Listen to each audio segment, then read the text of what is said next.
오늘 함께 보실 하나님의 말씀은 로마서 6장 14절입니다. 제가 읽겠습니다. 죄가 너희를 주장하지 못하리니 이는 너희가 법 아래 있지 아니하고 은혜 아래 있음이라. 아멘. 바울은 우리가 율법 아래 있지 않고 은혜 아래 있기 때문에 죄가 우리를 주장하지 못한다라고 말합니다. 그렇다면 우리가 율법 아래에 있다면 죄가 우리를 주장하는 인생을 산다는 것일까요? 그렇습니다. 율법 아래에 있다는 것은 율법의 참 목적 되신 예수님을 아직 만나지 못했다는 것입니다. 궁극적으로 율법이 가리키는 분, 하나님이 율법을 주신 목적, 곧 예수 그리스도를 만나지 못했다는 것입니다. 오늘 본문으로 말하면 그야말로 은혜 아래에 있지 않는 상태라는 것이죠. 그래서 율법 아래에 있으면 반드시 죄가 우리를 주장하는 인생을 살 뿐입니다. 왜 율법 아래 있으면 반드시 죄가 우리를 주장하게 될까요? 율법은 우리로 하여금 우리 스스로 구원을 이룰 수 없음을 드러내기 때문입니다. 구원받기 위해 율법을 지키면 지킬수록 더욱 확실한 죄인 된 우리, 그것을 보게 되는 것이죠. 우리 인생은 철저하게 율법에 반대되는 인생일 뿐이라는 것입니다. 그래서 하나님의 목적은 우리로 율법을 지켜 구원을 받게 하시는 게 아닙니다. 하나님의 목적은 우리가 율법을 지켜내는 우리의 행동의 변화에 있지 않습니다. 하나님의 목적은 우리의 신분의 변화로 인한 삶, 곧 아버지와 자녀의 관계로 인한 그 삶을 목적하신다는 것이죠. 그래서 아버지는 자녀가 아버지의 말을 다 지켜야만 자녀로 인정해 주시는 게 아닙니다. 자녀 또한 그렇습니다. 자신이 아버지의 말을 다 지켰다라는 것, 그 사실에 힘을 얻어서 아버지를 아버지로 부르고 또한 자신의 자녀의 입지를 내세우는 게 아니라는 것이죠. 만일 이런 이해관계의 아버지와 자녀라면 이들은 가정의 부모 자식지간이 아닙니다. 회사의 사장님과 직원일 뿐이라는 것이죠. 그런데 우리는 이러한 하나님의 목적과 반대되어 하나님을 사장님으로 대하며 살아왔습니다. 율법을 그렇게 접근했다라는 것이죠. 율법은 자녀의 생활 양식을 말하는 것인데 자녀가 되기 위한 방법으로 여겨버렸다라는 것입니다. 그래서 하나님은 우리가 자신의 자녀임을 보여주셨습니다.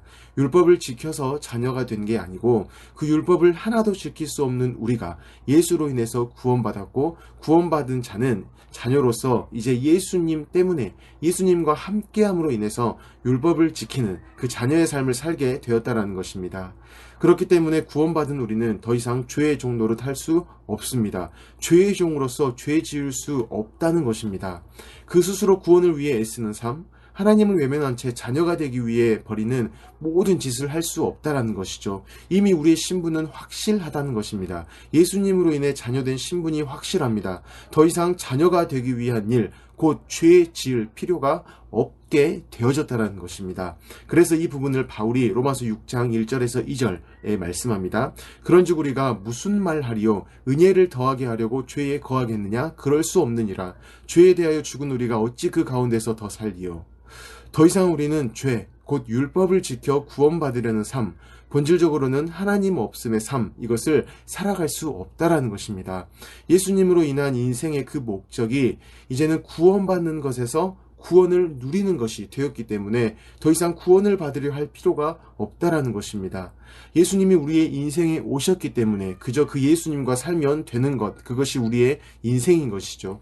그렇기 때문에 자녀인 것을 확인하기 위해서 굳이 자녀 아닌 척 할 필요가 없다라는 것, 그것이 바로 우리가 무슨 말 하리요? 은혜를 더하게 하려고 죄에 거하겠느냐? 그럴 수 없느니라. 죄에 대하여 죽은 우리가 어찌 그 가운데에서 더 살리요? 라고 말을 했다라는 것입니다. 그리고 이어서 3절, 4절에서 자녀된 현실을 확실하게 못 박습니다. 무릇 그리스도 예수와 합하여 세례를 받은 우리는 그의 죽으심과 합하여 세례를 받은 줄 알지 못하느냐. 그러므로 우리가 그의 죽으심과 합하여 세례를 받음으로 그와 함께 장사되었나니 이는 하나님의 영광으로 말미암아 그리스도를 죽은 자 가운데서 살리심과 같이 우리로 또한 새 생명 가운데서 행하게 하려 함이라. 우리의 신분이 자녀가 되기 위해서 율법을 지키는 죄인이 아니라는 것입니다. 그 죄인과 죽으신 예수님의 죽음 때문에 더 이상 자녀 되기 위해 애쓰지 않는다라는 것이죠. 오히려 우리 또한 새 생명 가운데서 행하게 된다라고 성경이 말씀합니다. 예수로 인한 삶, 하나님의 자녀가 된 삶, 그것을 살아가게 된다라는 것이죠. 그런데 이러한 일들이 확정되어진 그것을 세례 또한 아버지의 영광으로 말미암아 이것으로 성경이 말씀합니다. 여기에서 세례는 성령 세례입니다. 성령이 우리 안에서 그 사실을 계속해서 말씀하시고 믿음을 주신다라는 것이죠. 그리고 아버지의 영광으로 말미암는다. 이것은 하나님께서 영광 받으시기 위해서 그 스스로 그 일을 열심히 하고 계신다는 것을 의미합니다. 하나님 차원에서 하나님 크기의 일이 계속됨을 통해서 우리가 자녀라는 것을 성경이 지금 말씀한다라는 것입니다. 그러므로 사랑하는 성도 여러분, 하나님이 바울을 통하여서 강조해서 지속적으로 이렇게 말하고 있는 것이 바로 하나님의 열심에 따른 우리의 신분입니다. 또한 그에 합당한 삶입니다. 더 이상 과거의 어떠한 죄 아래에 죄의 종노릇 할 수 없는 그 현실을 말씀하셨음을 기억하시고 신분에 따른 삶을 살아가시기를 바랍니다.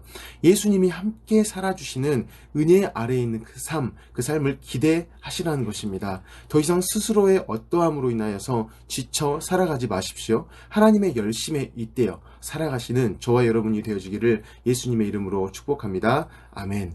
이 시간 주신 말씀을 가지고 함께 기도하기를 원합니다. 하나님, 신분에 따른 삶을 살아가게 하십시오.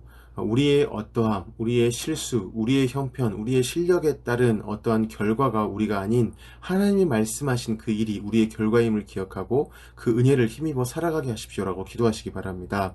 우리 성도님들을 위해서 기도하실 때에 가정과 직장을 위해서 기도하여 주시고, 또한 우리 담임 목사님의 건강과 성령의 충만함을 위해서 기도하시기 바랍니다. 또한 내일 있을 예배를 위해서 기도하실 때에 하나님, 성도님들 가정에서 비대면으로 예배합니다. 예배를 준비케 하시고 특별히 예배를 사모하는 마음들을 주시고, 그래서 그곳 가운데 하나님이 함께 하심을 경험하는, 하나님이 만나주시는 예배가 되게 하십시오라고 기도하시기 바랍니다. 우리 나라를 위해서, 민족을 위해서, 북한 땅을 위해서, 열방을 위해서도 기도하시길 바랍니다. 우리 모든 기도 제목을 가지고 함께 기도하겠습니다.